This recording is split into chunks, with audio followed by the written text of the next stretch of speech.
Hello, everyone. Welcome to 2021. It's not 2020 anymore.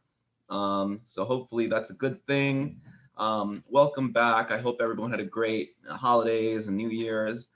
And today we're going to be talking about class number 7, which is talking about showings and offers. So, real quick, a lot of people may not even be back to work yet or back to working mode. On my Instagram feed, I saw something from David Goggins, who is the Navy SEAL that runs a lot and does a lot of like pull-ups and just crazy physical stuff. And he said that, um, to get where you want to go in life, it's hard to work out and to build a business and to make money, and inevitably you're going to hit plateaus.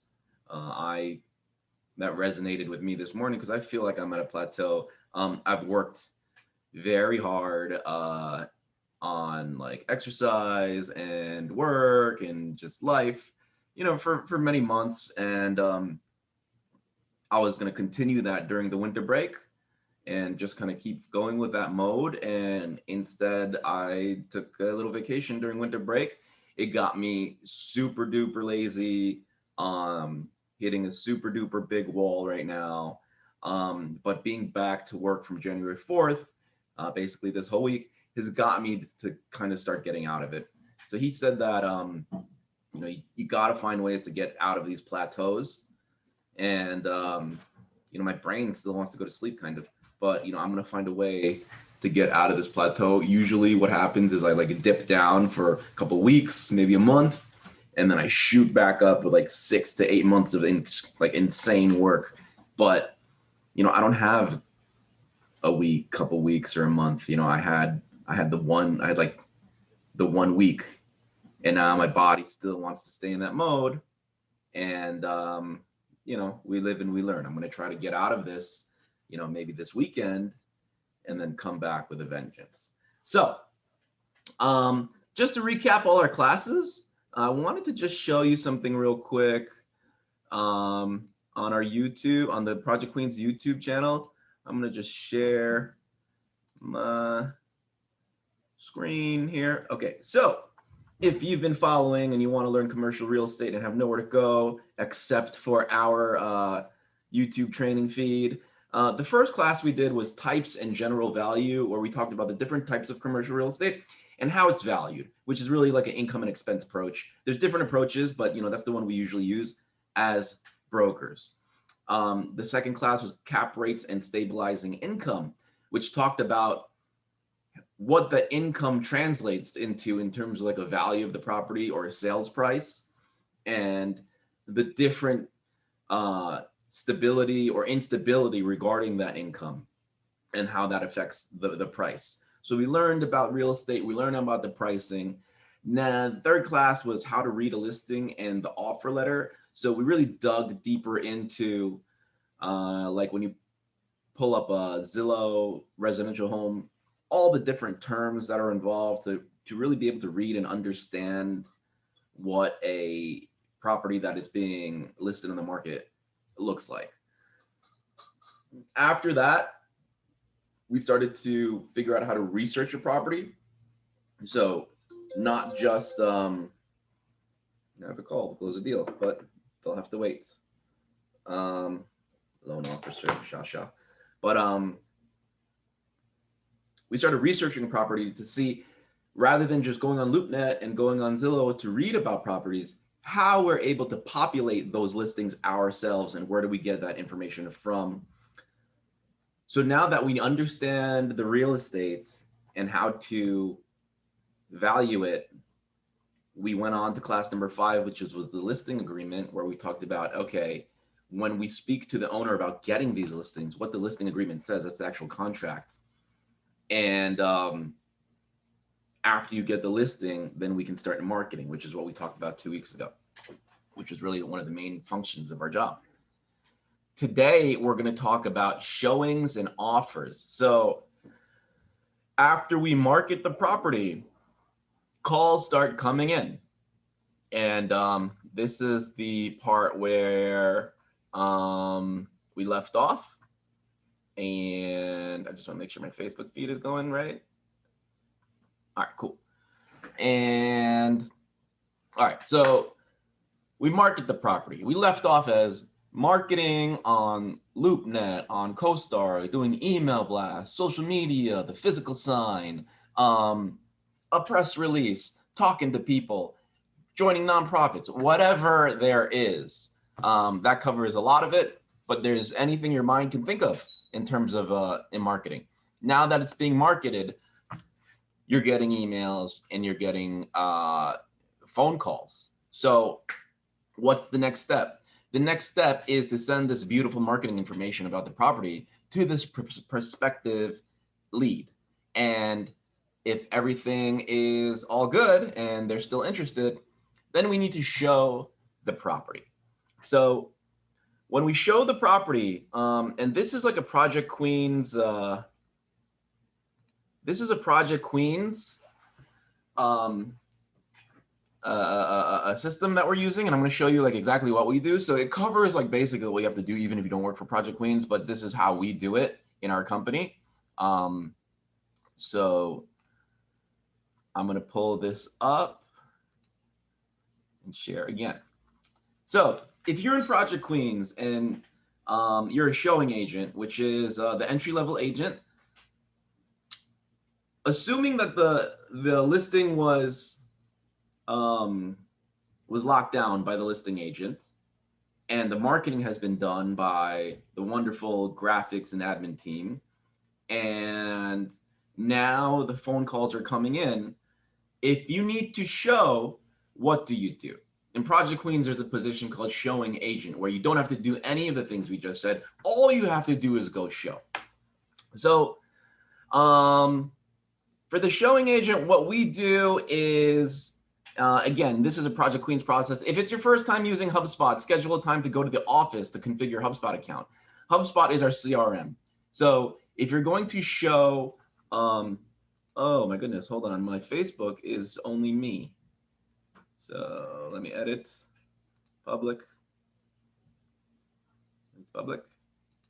No wonder why no one's watching. Okay, it's live, it's public, okay.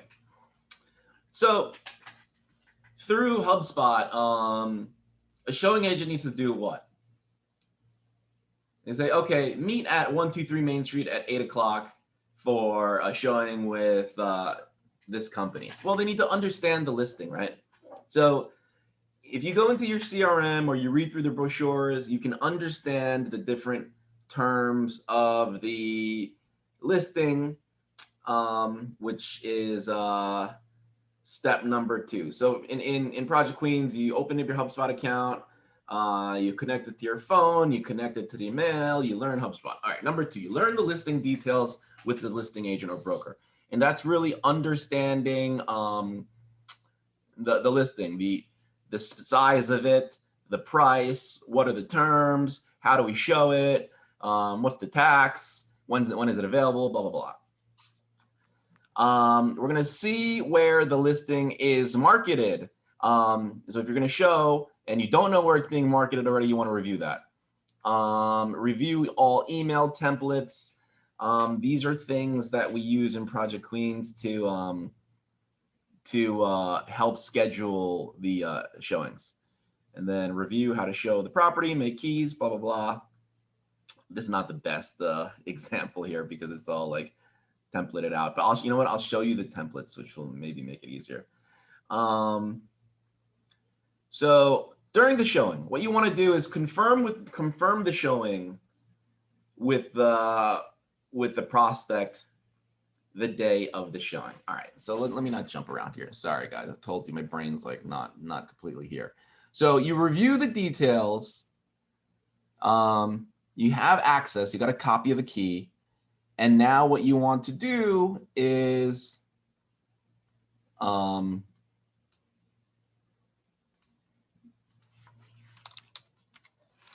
what you want to do is schedule it. I'll just show my whole email account here. It's fine or whatever.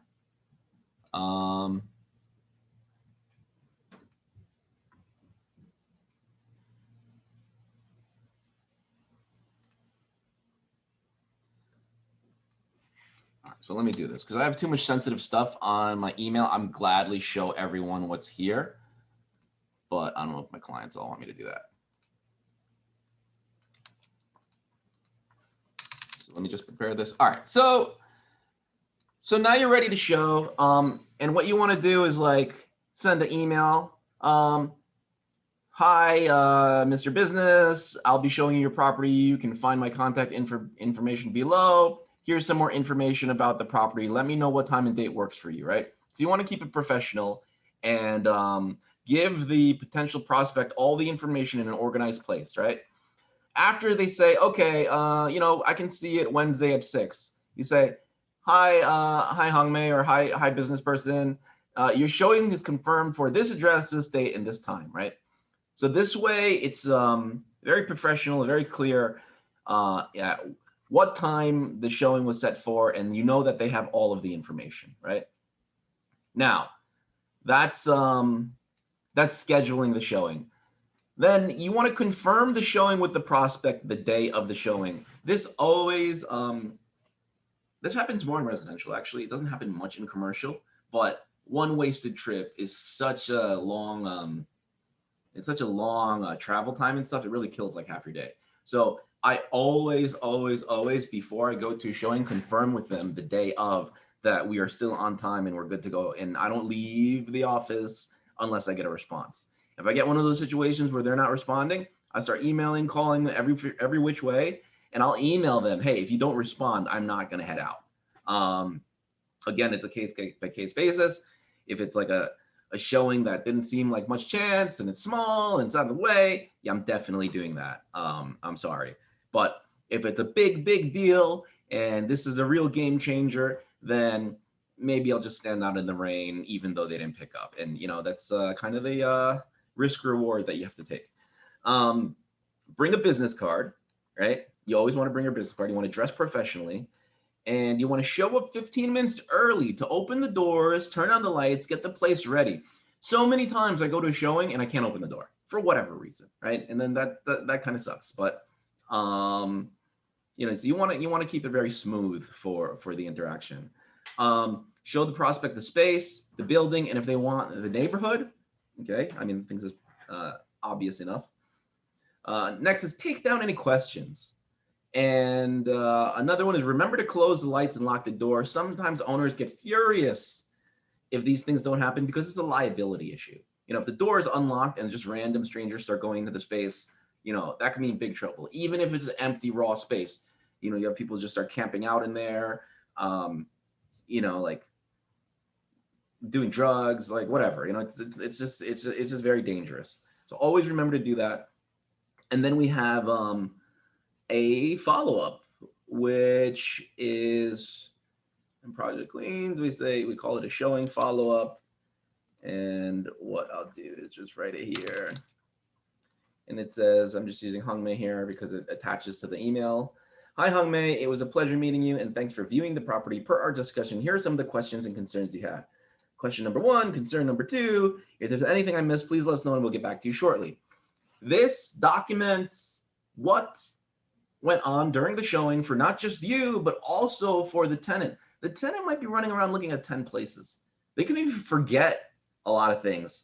But by doing it this way, they can always look back at your email trail, remember the showing, remember what issues there were, remember the time and date they took it, and then go back in the same email thread to look at the video, to look at the brochure, and really understand what's going on.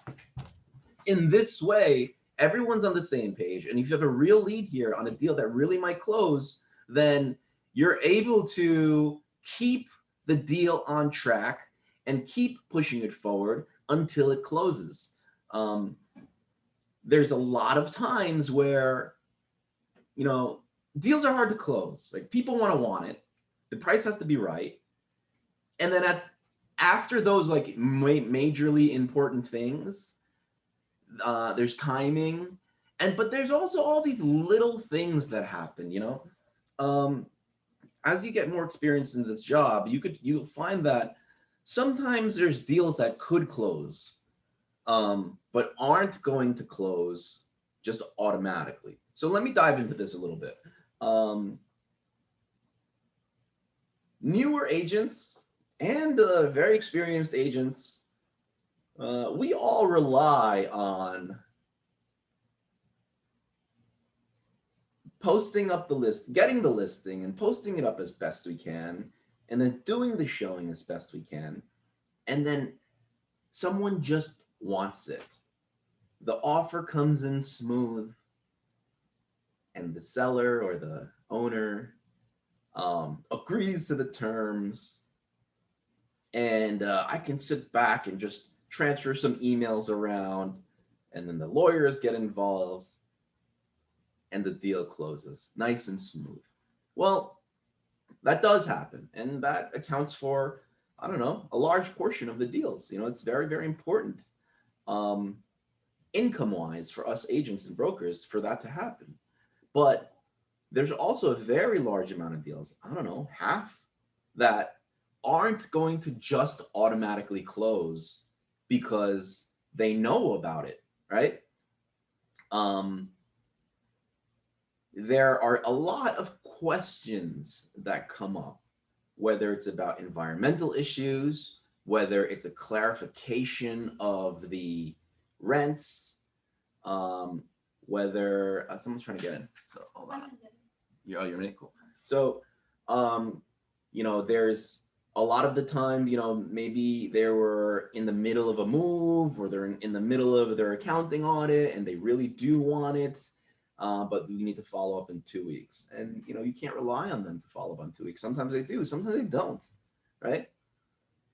A lot of time it's a corporate business that there's no one person that really cares, and it's just kind of like in the different departments, the like whirlpool of different departments, and you need to keep track of these things and structure it so that it can get through the system. So it's like, okay, let's say big Fortune 500 company wants to lease this space. All right, well, the quote unquote decision makers, or you could say manager of the new location, came to see it. They love it. They came with their real estate person. All right, and they say they want it, so they put in an offer.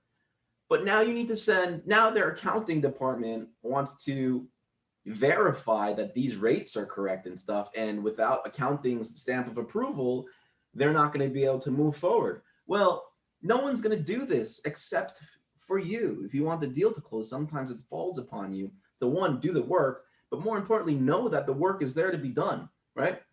So if I see that, I'll maybe gather a report of comps and send it to the accounting department and see everything lines up. I might call them and make sure that it's okay. And once they say, okay, that's okay, now I could take this package, put it into the whole big package, and give it back to the real estate department, and you push it from there. So the point is, every deal I learn, there's the whole range. I mean, there's 1 million different possible kinks and little walls and stuff. And if you can get good at removing them and pushing the deal forward, you'll double your production. So that is how you show a space. And this showing sheet, let me just put my Facebook so I can see what's going on. This showing sheet kind of shows let me refresh this again, sorry. The showing sheet shows like these examples up until this follow-up. And after that, you're really starting to negotiate, problem solve, et cetera, et cetera. Now, there's the other side of the equation where if you're not showing for the owner, you are a tenant rep, which means you are taking out a buyer or taking out a tenant. And it's the same thing, except a little bit different. Again, at Project Queens, we use HubSpot, and we're all like mobile and stuff like that. And so instead of learning about the property, you need to learn about your client. So it says contact the lead and fill out the left side panel for the contact in HubSpot, which means basically what we're asking for, rather than like square footage and price and tax and CAM and utilities and when it's available, we're asking the other side what the business needs. So how much square footage again? When do you want to move in? What kind of business is it? What's your budget? What floor do you want to be on?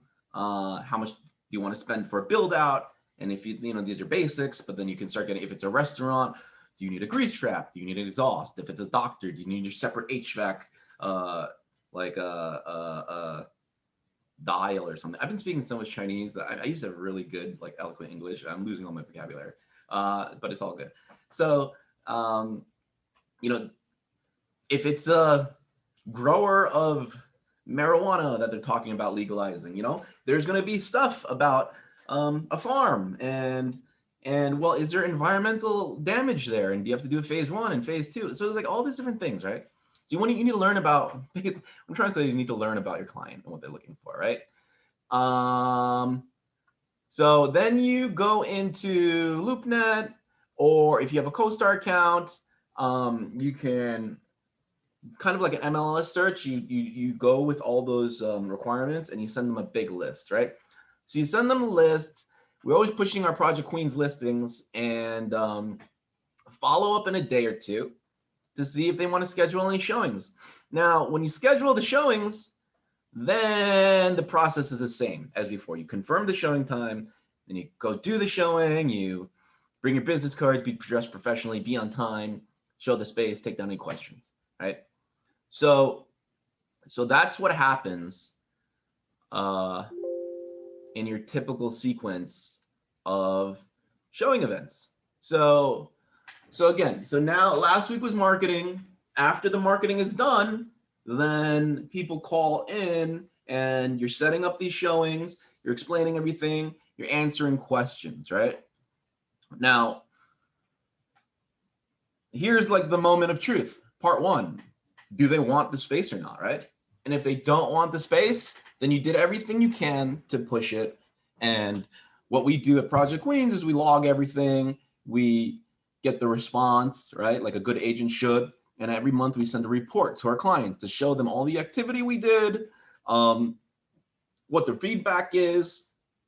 And this way we can confer with our clients to say, look, we think the price needs to drop, or maybe we need to increase the price, or look, maybe we need to build out the space a little bit, or maybe we need to fix the handrail in the front, or install windows because there's no windows. Whatever the case is, we have this report, and through this report we can decide what the best corrective action is with the owner. Now it's vital that this is in a report form so the owner believes us, right? Because what happens all the time in real estate is, and this happens with the best brokers, I'm talking about the top fucking best of the best brokers or branded companies, you get the exclusive listing, you put your marketing up, and there is no contact with the, if there's no offers, there's no contact with the owner for months. So maybe you are doing all this work and you are coming to all these conclusions, you're calling all these people for feedback, and you say, hey, I think, you know, we need to fix the roof and lower the price. The owner, like, is this guy, did he even do any work at all? Maybe he just wants to lower the price to get an easy deal. So so that's why it's very important to do that reporting, so you can continue to understand what the market is saying and toggle it together with your clients. So anyway, let me now go to this we must be familiar with if you've been following our classes, and it is the offer LOI. So in class number 3 or 4, we discussed understanding a listing, and I brought up this LOI because it shows all the different terms that are involved with the listings that you see on LoopNet. And you know, you need to understand the industry jargon. So when you review these online listings, you know what they're talking about, right? So what happens now is going to be that you did the marketing, you got the calls, you did the showing, and lo and behold, someone does want the space. They love it, or they like it, or they need it, or whatever it is, they want it. Now, on the listing, it's going to show the price, it's going to show the square footage, it's going to show everything. But what always happens? You ever hear of lowball offers, right? You ever heard of this is just the listing price, right? All of these offer terms are going to be toggleable, right? So what happens is like we confirm the, you know what? Let me go through this in a little more detail because I know I went through it last time, but there may be other people that are joining for the first time. So I'm going to just run through this like step by step. In this offer letter, we try to keep it really professional. You have the date, who's it emailed to and from, address of the client, and all this legal jargon to say where the premises is and who the parties are. Then we say the premise, which is what floor, how big. Sometimes there's a site plan to show exactly where it is, like quote unquote exactly. Then you have your base term, which is how long the lease is for, and then the option to see if they want to extend and what the rent is and what the option rent is. Now, what's going to happen is that people may not really agree to this stuff. The landlord and the tenant may not agree, right? So that's going to come up. Moving along, we have the escalations. We have how the taxes are being calculated. Is there any tenant improvement allowance, which means, you know, tenants need to build spaces out. It's very expensive. And is the owner going to foot the bill for any of this stuff? The possession date is when the tenant takes possession of the date. Then it's like when the rent commences. That'll be that could be the possession date. But if there's free rent, then it's, you know, X amount of days after the possession date.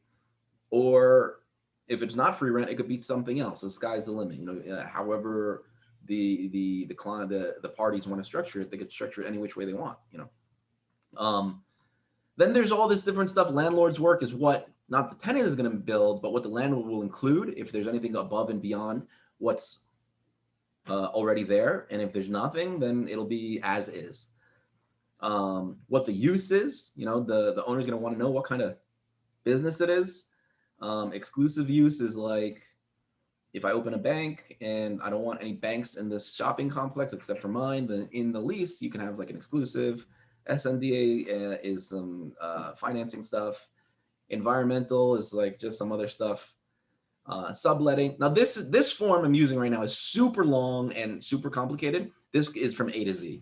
So usually when I send my LOIs, I delete a lot of this stuff. But this is a template. You know, I can just open this up, and if the deal is super duper complicated, then I keep it as is.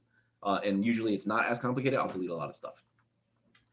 Now this is just gonna go down, and there's like as it goes deeper and deeper into this LOI is like less and less relevant. But right to terminate, utilities are important. We're talking about like signage, talking about like seating outdoors. Again, permitting, the brokers are important. So like this stuff is so what happens is, oops, you guys dizzy. All right. So what happens is they come see, they want to put in an offer, and when the potential tenant wants to put in the offer, you're going to be on the phone or in person reviewing this LOI, like the same way I just explained it and reviewed it with you. We will be reviewing it with the tenant and go exactly one for one, which terms are what. Now, if I'm representing the owner here, I'm going to delete a bunch of this stuff because I don't want to give these people ideas of what to ask for, right? And if I'm representing the tenant, then I'm keeping all this stuff in here and I'm saying, hey, we should push for this, we should push for this, we should push for this. Like in general, that's the correct thing to do because you're working for your client. Of course, you don't want to get like over like egregious with your asks, and then it's just not going to work, right? So we also want to keep expectations clear. We want things to ultimately work out. Now, what's going to happen is a bunch of things at this point. So look, the showing is simple enough. To be totally honest, the showing is entry level standard stuff. If you got the listing, I mean, if you understand real estate, that's harder. If you got the listing, that may be a little harder, but maybe you just got it through hard work. Then you put all the marketing up. Look, you could put a piece of crap marketing up, and then you got the marketing up. But if you could put it up really nicely, then it's going to be more effective. And then if you're able to take all the calls and speak intelligently on it and organize everything, that's another step in the right direction. But again, you can just kind of just schedule the showing and put it in your phone and put it in your calendar and just forget about it. You don't have to do it nicely, in the long run, it's better. But negotiating the different terms in the LOI, if the deal isn't just kind of automatically happening where it's just easy, which is like not that often, then you need to go and figure out these different terms, right? So how do I explain this? Let's talk about two different things, right? One is when the terms don't match, right? The price is high on the seller side and the buyer's offer is low.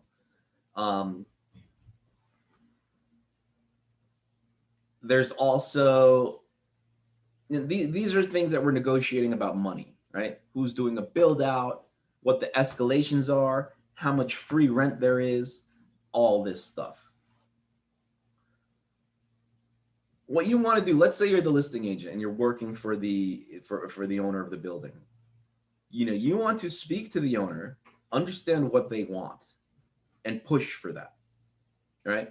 But if you're good and you understand the market, you also want to be consultative in terms of what's realistic in the marketplace, right? Sometimes the owners have a different opinion and still want to get a higher price. And a lot of time they have very good reason for that.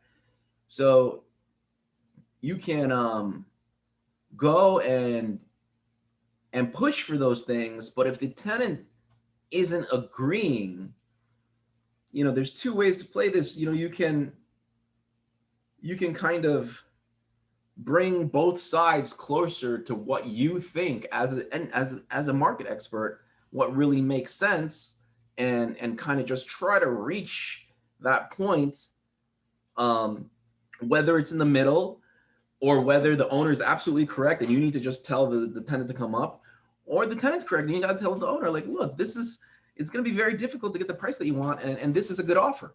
So you do want to always work for your client's interests, but you also want to be able to be consultative and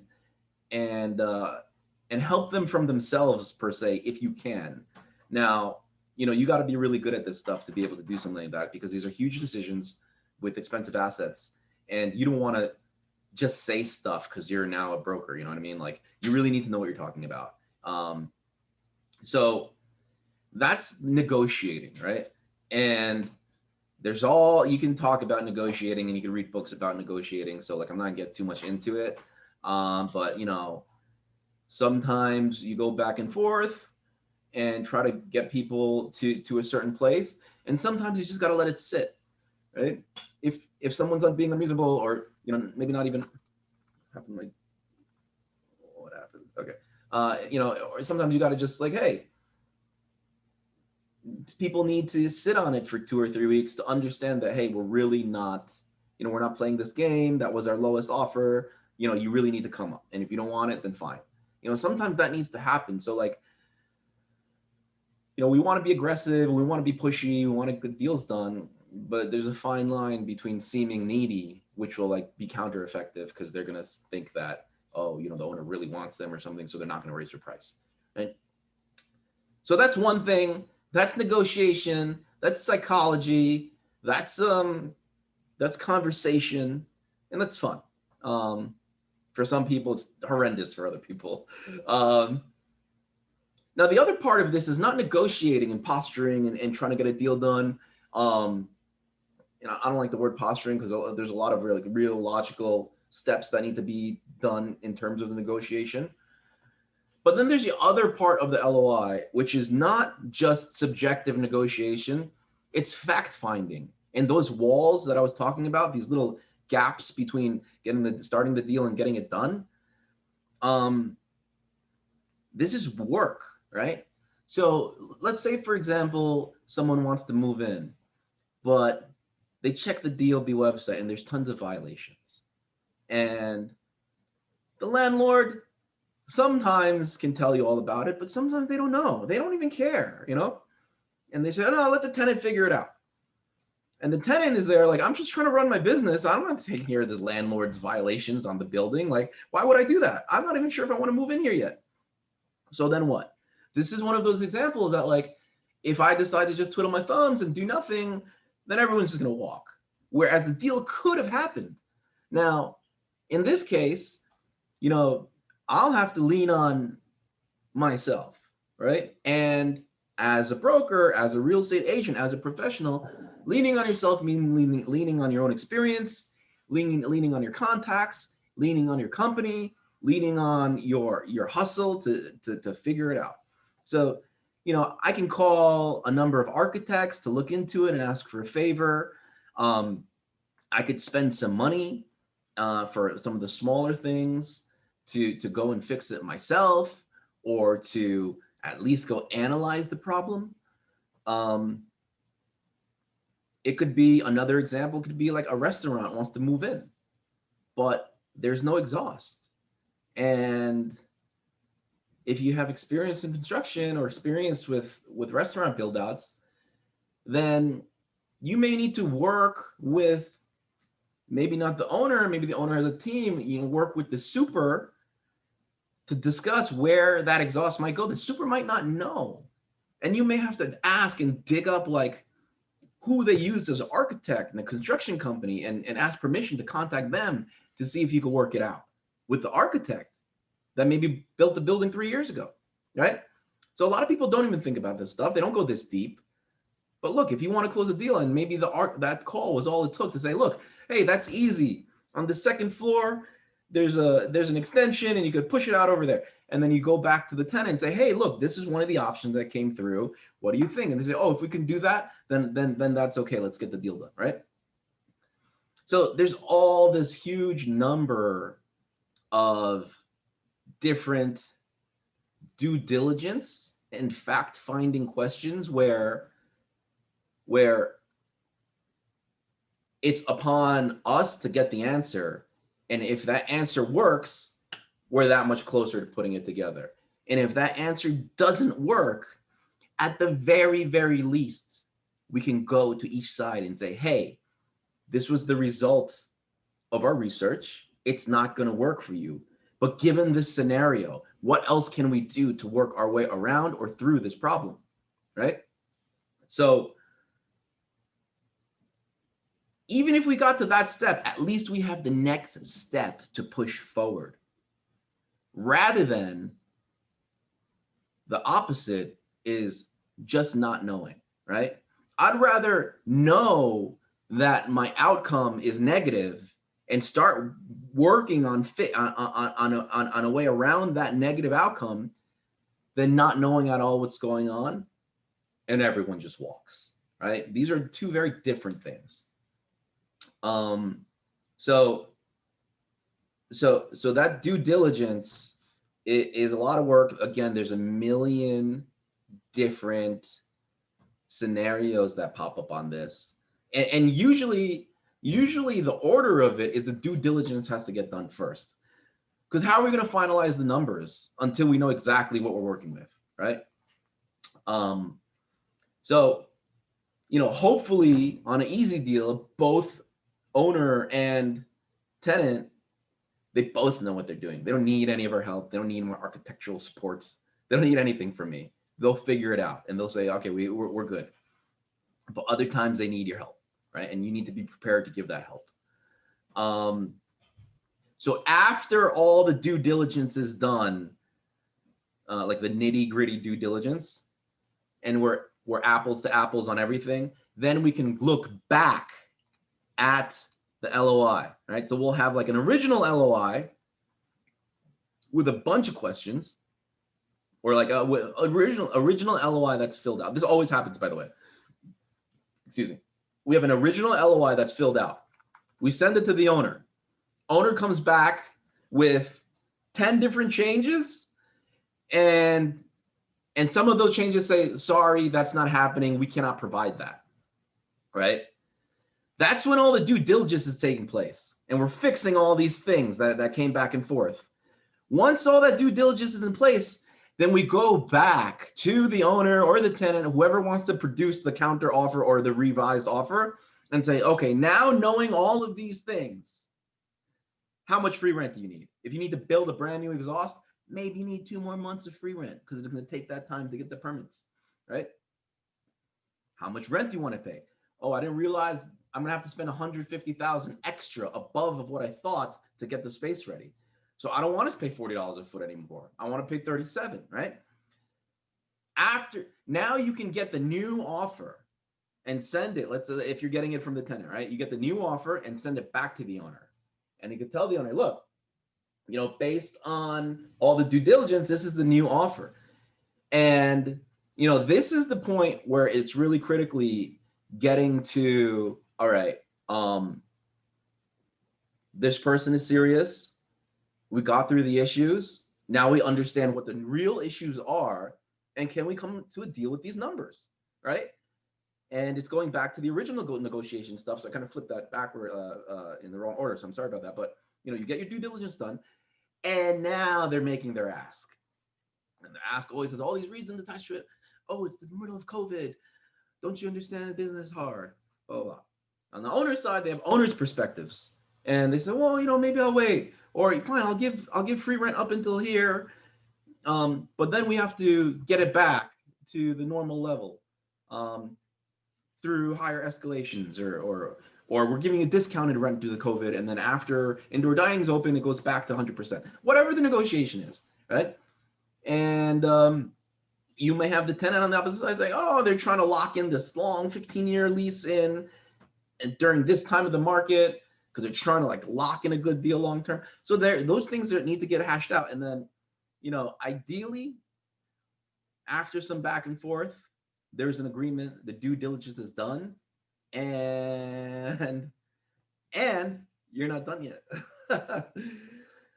Now this finalized LOI, a lot of times you see how, oh shoot, sorry.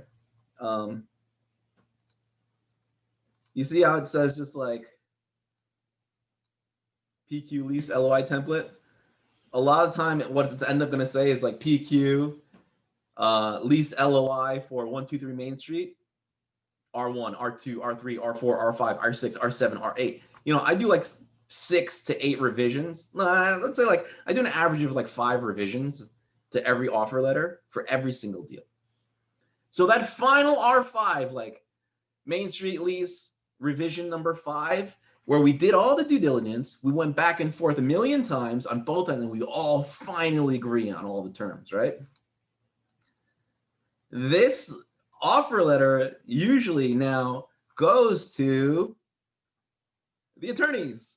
So the attorneys are drafting these lease contracts, these or the sale contracts based on this LOI, or if you're doing a sale, your terms of sale, right? So at this point, you've done most of your job as a broker, particularly if we're talking about all the marketing and all the other stuff we did during the other classes. But there's a lot of time. So again, the automatic scenario would be that the lawyers are great and they talk to each other and they got everything done.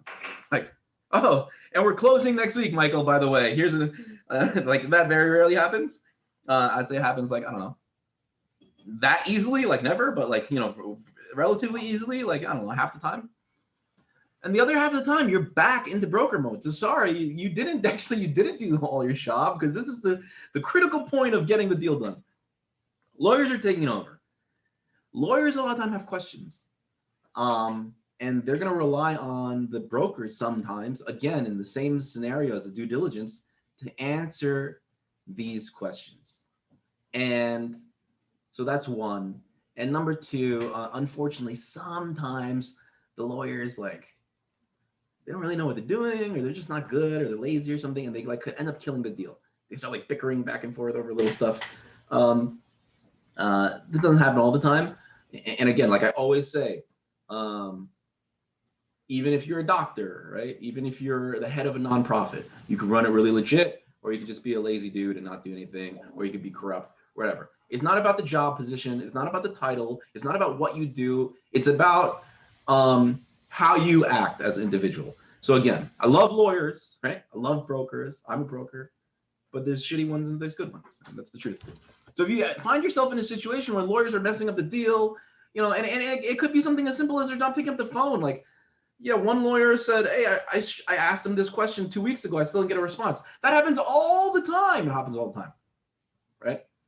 So again, in the same like wall hopping repair style of the due diligence for the LOI, you may have to do that again with the attorneys. And then finally, you get to lease signing, contract signing, closing, basically, right? And usually, so this contract's gonna go back and forth between the attorneys, and the attorneys are gonna consult with the owner of the building and the tenant, or the seller and the buyer, right? And you're gonna confer with both of these people.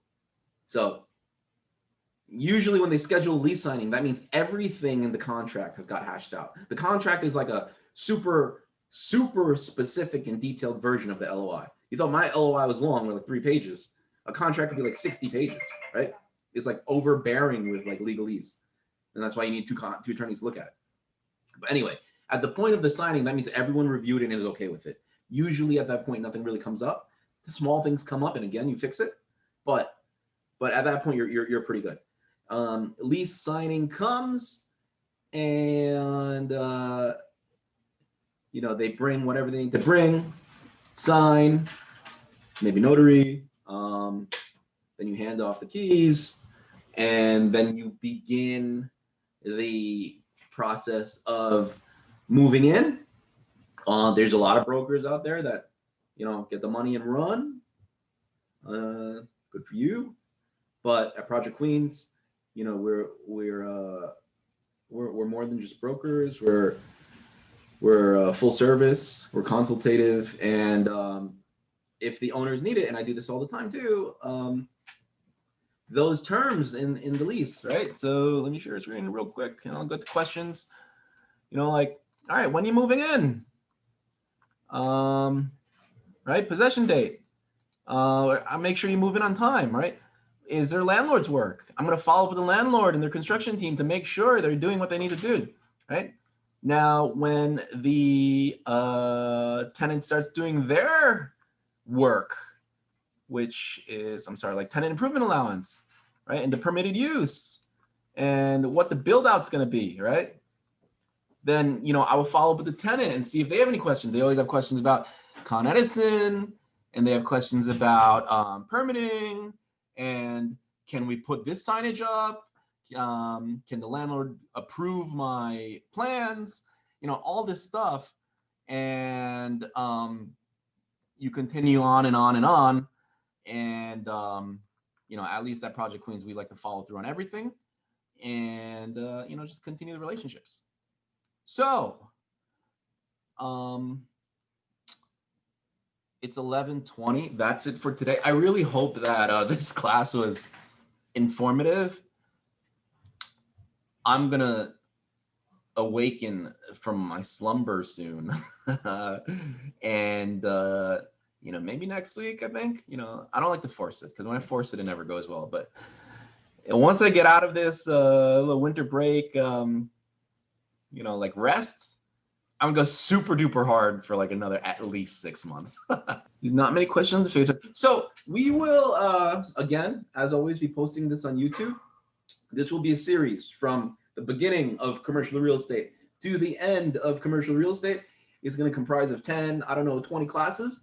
And thank you for rolling with me on this stuff. After doing this, I think I'm going to redo the whole series again, but more professionally, and then post it up for real. So thanks, everyone. Any questions, just email me or Hong Mei. If you want to join Project Queens and get to work, let us know. Thank you.